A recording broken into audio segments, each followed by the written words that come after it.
ایک بادشاہ نے خواب دیکھا کہ اس کے سارے دانت ٹوٹ کر گر پڑے ہیں۔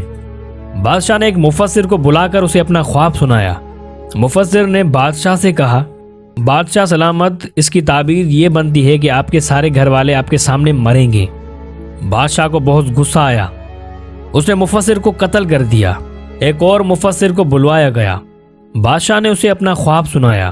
مفسر نے کہا، بادشاہ سلامت، آپ کو مبارک ہو، خواب کی تعبیر یہ بنتی ہے کہ آپ ماشاءاللہ اپنے گھر والوں میں سب سے لمبی عمر پائیں گے۔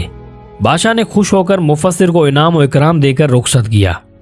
کیا اس بات کا یہی مطلب نہیں بنتا کہ اگر بادشاہ اپنے گھر والوں میں سب سے لمبی عمر پائے گا تو اس کے سارے گھر والے اس کے سامنے ہی وفات پائیں گے؟ جی، مطلب تو یہی بنتا ہے، مگر بات بات میں اور الفاظ میں فرق ہے۔ آپ کا بولا گیا ایک ایک لفظ کسی دوسرے کے لیے مرہم بھی بن سکتا ہے اور زخم بھی دے سکتا ہے۔